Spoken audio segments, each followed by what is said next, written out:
This is my eye.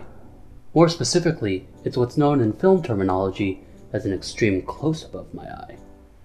The reason it's called an extreme close-up is because it gets in really close on one part of my body within one part of my body. Now this is a close-up. It's called this because it focuses on an immediately identifiable extremity of my body. Now this is not to be confused with a headshot, which of course is also not to be confused with how you properly exterminate a zombie. Now this is a medium close-up. Notice how it frames me between my shoulders to the top of my head. Now this is what's called a medium shot or a mid shot. Notice how it gets me from about the waist, more so the midsection, up to the top of my head. Now, this gives us kind of a comfortable distance while also providing a casual closeness. The extreme close-up was pretty cool though. What if I wanted to go in even closer though? My name is Joey Donzis. Welcome to Digital Fun, brought to you by IH Productions, and we're about to step into the world of macro photography.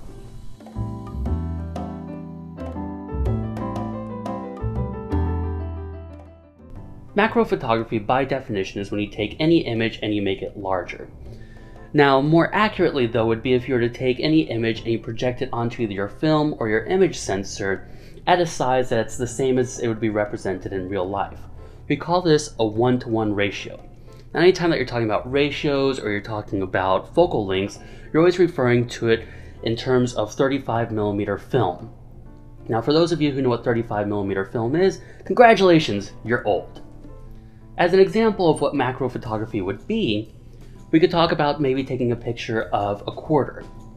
Now, if you were to take a macro image of a quarter at a 1-to-1 ratio, it would actually extend just barely beyond the edges of the frame, and that's because of 35mm film's dimensions of 24 by 35mm.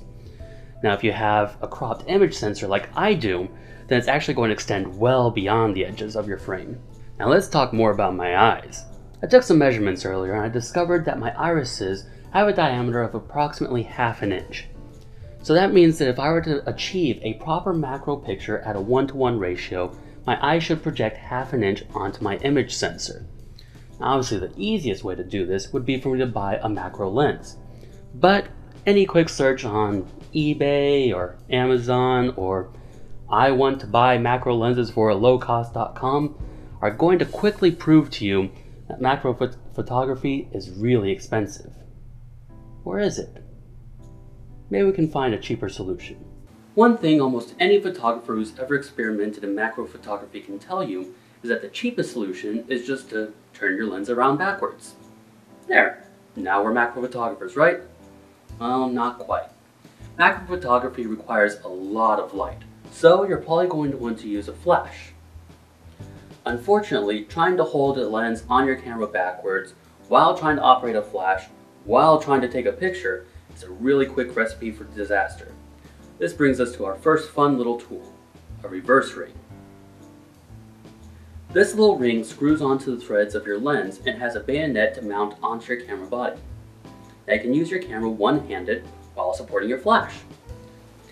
Of course, we always want to protect our equipment, so I'm going to put another reverse mount with a UV filter over the lens's bayonet to protect the back lens from getting scratched. This reverse ring is something that I got from Amazon. It's made by Photodiox and has the extra bonus of being able to lock my aperture open. As some of you may know, Nikon lenses have a mechanical aperture which is controlled by this little blade sticking out here. So without this ring, I'd have to operate my aperture by hand. Since macro photography also has such a shallow depth of field, I'm also going to adjust this reverse ring just a little bit to close off the aperture slightly. Now that I'm set up, I'm going to try to take a picture of my eye. When you're trying to take macro pictures of your eye, you're often going to find yourself making some of the most unattractive faces you've ever made in your life. That's okay though. Now, for my flash, I'm using this newer TT520 speedlight. I'm also using this newer remote trigger system. I absolutely love these flashes. These things, for the price, they're actually really high quality. I buy them in packs of 2 on Amazon, and I actually always have an extra one just laying around. Now anyway, what I'm going to do is I'm going to hold this up close to my eye, and I'm going to move it around until I find that my iris looks like it's about in focus. And there. Now, as you can see, the image is a little out of focus. And that's because it's really hard to fiddle with this setup while trying to find focus. On a positive note though, I took some measurements and did the math and found that by reversing a 50mm lens, I achieved a ratio of 1.18 to 1, making this technically a successful macro photograph. On the aesthetic side, I'd call it a little less successful. This is a very difficult way to try taking a picture. You've got a heavy DSLR in one hand, your flash in the other, you have to deal with the shutter delay caused by live view. Fortunately though, I've got another toy to fix this problem. This is a coupler ring. It allows me to use two lenses face to face so I can shoot macro in a double lens setup. It may look a little crazy, but you're about to see that there's a huge benefit to this setup. If you're using a Nikon camera, you should definitely get yourself the Nikkor 50mm 1.8. For such a great lens, it's very cheap and extremely lightweight, which is why so many people so endearingly call it the Nifty 50. A huge advantage on the Nikon Nifty 50 is that it has an internal focus mechanism, meaning that when I've got my other lens attached to this one, I don't have to deal with my whole setup moving back and forth and my eye possibly getting poked, and also I don't have to worry about harming the autofocus on my lens. For this next picture, I'm going to jump straight into shooting on my 18 to 55mm kit lens, and I'm going to keep it as close to 18mm as possible. When you're reversing a lens for macro, the shorter the focal length, the closer you can get to your subject. Sometimes I'll use my 55 to 300mm kit lens to get macro shots of leaves, insects, things that I can't really get close, or maybe I don't want to get that close to it. That's for a different video. To take this picture with my new double lens setup, I'm going to need a very bright ambient light to help my camera autofocus. Okay, so for my ambient lighting, I'm actually going to use one of my video lights. This is the newer CN216. So what I'm going to do here is I'm going to turn on this video light. This is going to provide ambient light. Obviously I'm going to be very blown out at this point. I'll turn that down a little bit. Anyway, so I'm going to use this as my ambient light in order to light my eye. I'm going to have to take off my glasses for this to work too. I already have my camera synced with my flash. I'm going to turn my screen around backwards on my camera so that I can see what's going on. And then I'm going to place the camera right here below and in between my flash and my video light. And so I'm going to shoot at an angle so that I can see with the light coming in. Like I said, you're going to make strange faces when you're trying to do this.